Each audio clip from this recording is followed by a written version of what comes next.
چاہے وہ موسم کی بات ہو یا سیکیورٹی کی بات ہو، 2008 اور 2013 میں بھی یہی سینیریو تھا، حالات اس سے زیادہ خراب تھے، اور سینیٹر عفنان اللہ نے بھی کہا ہے، سینیٹر عفنان اللہ نے یہ بھی کہا کہ الیکشن ملتوی کریں گے تو کبھی الیکشن نہیں ہوں گے. آپ اس سے متفق ہیں اس کامنٹ سے؟ جی، میں ان سے اتفاق کرتا ہوں. اس کی وجہ یہ ہے کہ اسلام آباد میں نا کافی دن سے یہ بات چل رہی ہے، اور بہت سے جو سٹنگ سینیٹرز ہیں وہ ابھی تھوڑی دیر پہلے ہمیں یہ بتا رہے تھے کہ کیونکہ نگران وزیر اعظم صاحب وہ بھی سینٹ کے ممبر رہے ہیں، تو وہ ہمیں یہ بتا رہے تھے کہ نگران وزیر اعظم صاحب تو آف دی ریکارڈ بڑا کلیئرلی انہوں نے یہ کہنا شروع کر دیا ہے کہ الیکشن جو ہے وہ 8 فروری کو نہیں ہو رہا. تو اس پر میں نے ان سینیٹر صاحبان سے کہا کہ پھر آپ لوگ الیکشن کی اتنی زور و شور سے تیاری کیوں کر رہے ہیں؟ تو انہوں نے کہا جی ہم اس لیے تیاری کر رہے ہیں کہ ہمیں چیف جسٹس قاضی فائز عیسیٰ صاحب جو ہیں ان کے الفاظ پہ اعتبار ہے کہ 8 فروری کا الیکشن جو ہے وہ پتھر پہ لکیر ہے. تو لیکن ساتھ ہی ساتھ وہ یہ بھی کہہ رہے تھے کہ کوئی ایسا واقعہ کروایا جا سکتا ہے یا ہو سکتا ہے کہ جس سے الیکشن ملتوی ہو. اور پھر وہاں سے یہ بحث شروع ہوئی جو شاہ زیب صاحب بھی ذکر کر رہے ہیں کہ 2008 کے میں بھی حالات بڑے خراب تھے، 2013 میں بھی خراب تھے، اور 2018 میں بھی آپ بھول گئے ہیں کہ بڑے حالات خراب تھے. اور 2018 میں تو الیکشن والے دن کوئٹہ میں ایک بہت بڑا دھماکہ ہو گیا تھا، اور جس میں بہت سے لوگ جو ہیں وہ مارے بھی گئے تھے. اس کے باوجود الیکشن جو ہے وہ مکمل ہو گیا تھا. تو یہ تو نہیں ہو سکتا کہ جو کچھ نان اسٹیٹ ایکٹرز ہیں وہ اگر خیبر پختونخوا کے جو کا بارڈر ایریا ہے یا بلوچستان میں اگر وہ کوئی کارروائیاں کر رہے ہیں تو پوری کی پوری اسٹیٹ جو ہے وہ ان کے سامنے سرنڈر کر دے، اور کہ جی کہ ایک کام جو کہ سپریم کورٹ آف پاکستان اور الیکشن کمیشن جو ہے اس کے اتفاق رائے سے اس پر 8 فروری کے دن الیکشن کا فیصلہ ہو گیا تو آپ وہ ڈیٹ آگے لے جائیں.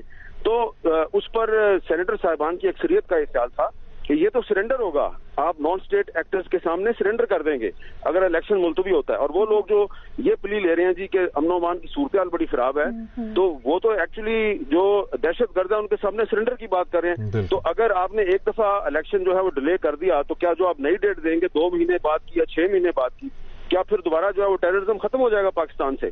تو یہ تمام سینیٹر صاحبان جو کہ سینٹ کے اندر تھوڑی دیر پہلے الیکشن ملتوی کرنے کی حمایت کر رہے تھے، یہ سارے کے سارے of the record chairman senate کے دفتر میں بیٹھ کے یہ کہہ رہے تھے جی کہ سینٹ کا الیکشن ملتوی نہیں ہونا چاہیے.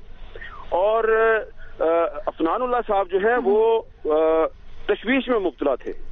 وہ کہہ رہے تھے کہ لگتا یہ ہے کہ سازش ہوگی، لیکن سب کا یہ خیال تھا کہ جو چیف جسٹس آف پاکستان بہرامند تنگی صاحب اس معاملے کے اوپر خاموش کیوں رہے؟ انہوں نے نہ کورم کی نشاندہی کی، نہ انہوں نے کھل کر مخالفت کی.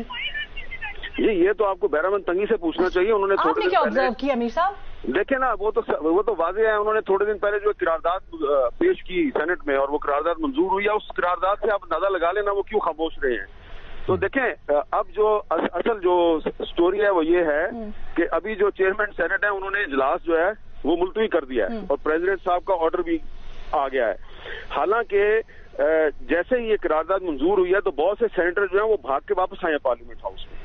جب میں نکل رہا تھا ابھی پارلیمنٹ ہاؤس سے تو میں نے دیکھا 3-4 سینیٹر جو ہیں وہ بھاگے آ رہے تھے. میں نے ان کو کہا کہ آپ لیٹ ہو گئے ہیں، قرارداد تو منظور ہو گیا.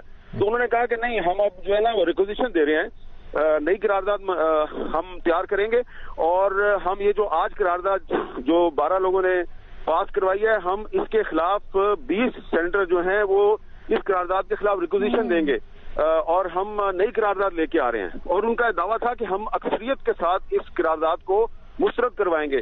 تو لیکن ابھی وہ سینٹ سیکریٹریٹ میں پہنچے نہیں اور نیچے کیفیٹیریا میں بیٹھ کے وہ قرارداد کا ڈرافٹ تیار کر رہے ہیں، تو سینٹ کا اجلاس ہی ملتوی ہو گیا. تو اس لیے میں یہی کہوں گا کہ یہ جو قرارداد منظور ہوئی ہے، اس قرارداد کی ایک تو اہمیت کوئی نہیں ہے، لیکن یہ قرارداد جن لوگوں نے منظور کیا ہے دراصل انہوں نے جسٹس قاضی فائز عیسیٰ صاحب کو ایک امتحان میں ڈال دیا ہے کہ ان کے جو الفاظ تھے پتھر پہ لکیر والے، تو یہ ان کو اب غلط ثابت کرنے کی کوشش ہوگی. اور اگر الیکشن ملتوی ہوتا ہے تو پھر آپ مجھے بتائیں کہ پاکستان میں چیف جسٹس جو ہے اس کی بات پہ یقین کون کرے گا؟